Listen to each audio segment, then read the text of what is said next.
నమస్తే, welcome to our channel. నేను మిసిరి. EC దగ్గరికి హెరిటేజ్ ఫైళ్ల పంచాయతీ బాబును అరెస్టు చేసిన అధికారిపై మరి వేటు తప్పదా? సో ఈ అంశాన్ని మనకు వివరించడానికి మనతో పాటు ఉన్నారు ప్రముఖ సీనియర్ జర్నలిస్ట్ జగదేవ్ గారు. నమస్కారం సార్. నమస్తే సార్, ఇప్పుడు చూస్తుంటే ఈసీ దగ్గరికి మన హెరిటేజ్ ఫైల్స్ ఏదైతే వాళ్ళు అధికారులు దగ్ధం చేశారో కాల్ చేయడం, ఈ హెరిటేజ్ ఫైల్స్ని కాల్ చేయడం, ఇదంతా చూస్తుంటే అసలు ఏంటి, అసలు ఎవరికి ఫేవర్ చేస్తున్నారు ఏంటి అసలు?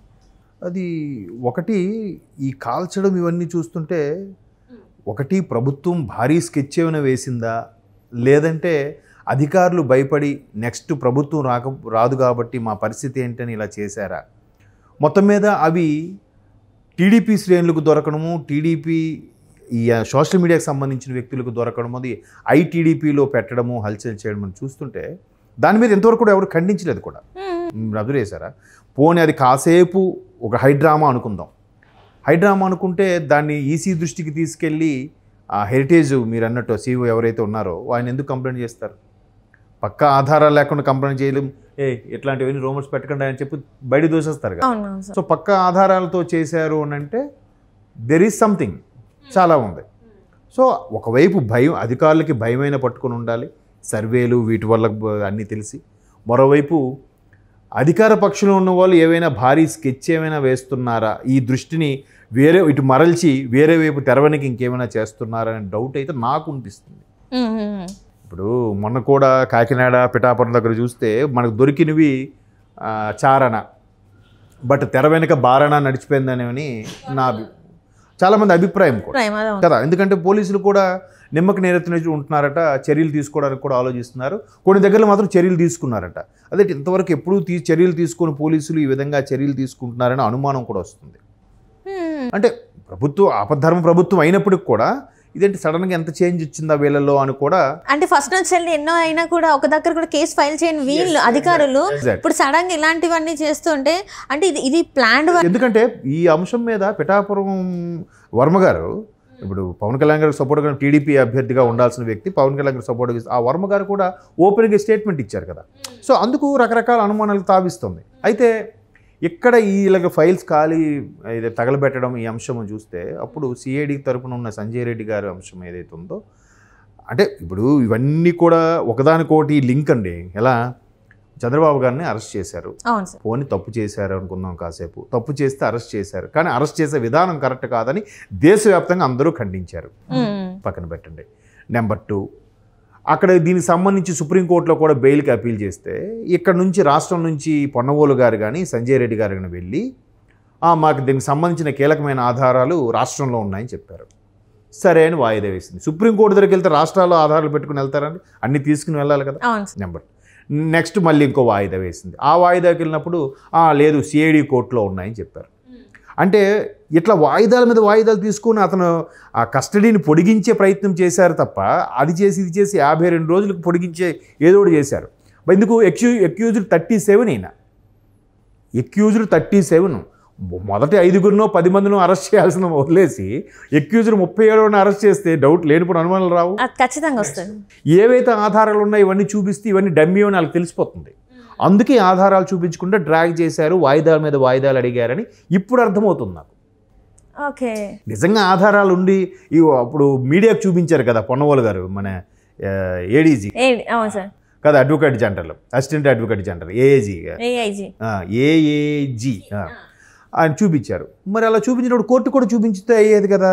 సో అవన్నీ క్రియేట్ చేసినవా లేదా నకిలీ పత్రాలని ఇప్పుడు అనుమానం వస్తుంది. అందుకేనేమో తగలబెట్టేశారేమో. ఇప్పుడు ఆల్రెడీ తెలంగాణలో ప్రణీత్రావు గారి అంశం తారాస్థాయికి మామూలుగా లేదు కదా, మామూలుగా లేదు. ఆయన ఒక డిఎస్పీ ర్యాంకులో ఉన్న వ్యక్తి, ఆయన ఎవరో ప్రెజర్ చెప్తే చేసుకున్న ఇరుక్కుపోయాడని ఆయన కింద టీంతో అన్నీ చేయించుకొని ఆఖరికి మూసీ నదిలో కలిపేశారని, అవి దొరికితే దాని డేటా అయితే చేయలేదు కానీ మొత్తానికి ఏదో వస్తుంది కదా, ఫోన్ ట్యాపింగ్, అది చినికి గాలివాన అంశం. సో ఇక్కడ కూడా అలాంటి అంశమే జరుగుతుందని నాకు అనిపిస్తుంది ఆంధ్రప్రదేశ్లో కూడా. అంటే నాకు ఇక్కడ ఇంకొక డౌట్ ఉంది ఏంటంటే సార్, ఇప్పుడు ఆ విశాఖ డ్రగ్స్ కేసు మీరు గుర్తుందా లేదా అనేది నాకు ఒక డౌట్. ఏంటంటే చాలామంది ఈ డ్రగ్స్ కేసుని ఇంకొన్ని విషయాలన్నీ పక్కదారి పట్టించడానికి ఇలాంటివి మళ్ళీ పైకి తీసుకొస్తున్నారేమో, వాటన్నిటికీ అదే చెప్తున్నాను కదమ్మా, నేను ముందే చెప్పాను. అది అసలు మనకు దొరికింది కనిపించేది చారాన అయితే తెర వెనుక నుంచి బారాన నడిచిపోతుంది. మేబీ ప్రజల దృష్టి మరల్చడానికి ఇవన్నీ చేస్తున్నారేమో. ఇప్పుడు 3 రాజధానుల అంశం కూడా ఏం చేశారు, కేవలం అవేమీ చేయకుండా చంద్రబాబు నాయుడు గారు పెట్టినవి ఏవి కూడా డెవలప్ చేయకుండా ఎక్కడొక్కడ అలా వదిలేయడం కోసమే 3 రాజధానుల కాన్సెప్ట్ తీసుకొచ్చారు. ఒక రాజధాని కూడా అవ్వలేదు, ఇక్కడ కూడా ఏం చేయలేదు. ఇప్పుడు కర్నూలులో కోర్టు కట్టారా, కట్టలేదు. వైజాగ్ అడ్మినిస్ట్రేషన్ అన్నారు, ఇప్పుడు వైజాగ్ షిఫ్ట్ అయ్యారా, అవ్వలేదు. అమరావతి మరి అమరావతి అడ్మినిస్ట్రేటివ్ ఇది అన్నారు, అది వైజాగ్ లెజిస్లేటివ్ క్యాపిటల్ అన్నారు, అమరావతిని అడ్మినిస్ట్రేటివ్ క్యాపిటల్ అన్నారు, విజయవాడని. ఏది ఎక్కడైనా ఏమైనా చేశారు అంటే ఇంకేదో జరిగింది, ఇంకేదో స్కామ్లో లేదంటే ఇంకేదో అన్యాయాలో ప్రజల సొమ్మును తరలించే మార్గమో ఇంకేదో సంథింగ్ మనకు అది తెలియదు. మనకు కొద్ది రోజులు పోయాక ఇవి ఏదైతే సిఐడి వాళ్ళది పత్రాలు కాల్చేశారు అంటున్నారో హెరిటేజ్కి సంబంధించినవి, అసలు వాళ్ళ చేతుల్లోకి ఎలాగెళ్ళే మా పత్రాలన్నీ కూడా మా ఆఫీసులు. ఇక్కడ చూస్తే సార్ పెన్షన్ అనేది కూడా ఇంతమంది చనిపోతున్నారు. సో ఈ న్యూస్ని ఇవి తెలియకుండా, ఈ న్యూస్లన్నీ ప్రజల్లోకి వెళ్ళకుండా, సో ఈ న్యూస్ని తీసుకొస్తే మళ్ళీ దీని గురించి చర్చించుకుంటారు. సో ఇవన్నీ పాతబడిపోతే మరుగున పడిపోతాయి. కాబట్టి ఇది ఏది కూడా పార్టీకి హానికర కలగకుండా ఉంటుంది. ఇప్పుడు ఎలక్షన్ కమిషన్ ఏం చెప్పింది, ముసలి వాళ్ళకి ఇబ్బందిగా ఉంటే వెళ్ళి అందజేయండి అని చెప్పింది. కానీ వీళ్ళు అది చేయలేదు. చేస్తే మళ్ళీ టీడీపీకి మైలేజ్ వచ్చేస్తుంది కదా, టీడీపీ మీద బురద చల్లడం అవ్వక టీడీపీ అడ్డుకోవడం వల్లే ఇవ్వట్లేదు. అందుకే ముసలి వాళ్ళు 31 మంది ముసలి వాళ్ళు చనిపోయారు చెప్తుంది. పోని 31 మంది ముసలి వాళ్ళు చనిపోయారు అనుకుందాం. చుట్టుపక్కల రాష్ట్రాల్లో కూడా ఇవే పెన్షన్ పథకాలు ఉన్నాయి కదా, మరి అక్కడ ఎవరు చనిపోవట్లేదే. సో అంతేందుకు అమ్మ తెలంగాణలో కూడా ఉంది కదా, తెలంగాణ వాలంటీర్లు ఉన్నారా, లేరు. మరి వాలంటీర్ లేకుండా వాళ్ళకి ఎలాగ అందుతున్నాయమ్మా, అకౌంట్కి వెళ్ళిపోతే అక్కడికి వెళ్ళి తీసుకుంటున్నారు. లేదంటే ఎవరో ఒక మనిషిని పెట్టి చేయడమో, లేదంటే అక్కడ ఉండే కొంతమంది తెలిసిన వాళ్ళకి ద్వారా పంపించడం ఏదో చేస్తున్నారు కదా, లేదా అంగన్వాడీ టీచర్లను వాడుకోవడమో ఏదో ఒకటి చేస్తున్నారు కదా. వాలంటీర్లు ఉంటేనే ప్రాసెస్ అవుతుందని ఎవరు చెప్పారు? అదే కదా కోర్టులో కేసు వేసినా కూడా కోర్టు అదే అడిగింది. మరి మిగతా రాష్ట్రాల్లో కూడా వాలంటీర్లు లేరు కదా, వాళ్ళకి ఎలా పెన్షన్లు అందుతాయి? దానికి కూడా బటన్ నొక్కమన్నారు కదా, దీనికి కూడా బటన్ నొక్కమన్నారు. నొక్కొచ్చు కదా. అంటే మళ్ళీ నొక్కితే అమ్మాయి లేదు చంద్రబాబు కరెక్ట్ దొరికారు, ఈయన మీద ఇలా బదనాం చేయొచ్చు అన్నట్టుగా చేశారు. కాబట్టి ఇవన్నీ పత్రాలు ఇవన్నీ కూడా ఒక్కొక్కటిగా వాళ్ళకి ఇంతకుముందు మనం సంక్రాంతి ముందు చూసినా కూడా కొంత అంశాలు కొంతమంది డెప్యుటేషన్ మీద పిఎంఓ ఆఫీస్కి లెటర్ పెట్టుకోవడం, డెప్యుటేషన్ మీద వెళ్ళిపోవడం, కొంతమంది నార్త్ సైడ్ వెళ్ళిపోవడం కూడా చూసాం.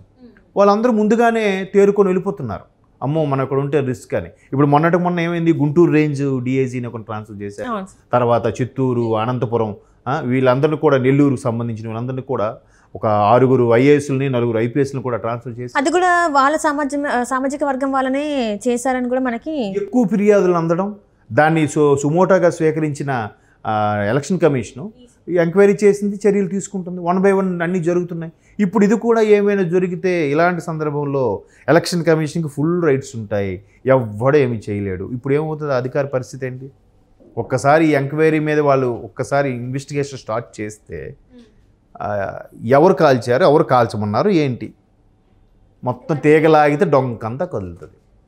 దీనివల్ల రాజకీయంగా లబ్ధి చేయకపోవడమే కాకుండా పర్సనల్గా కూడా కేసులు ఇరుక్కుపోయే అవకాశం, అధికారులు ఇరుక్కుపోతారు, అవతల నాయకులు కూడా ఎక్కడికి పారిపోవడానికి chance. Right sir, right. Thank you so much.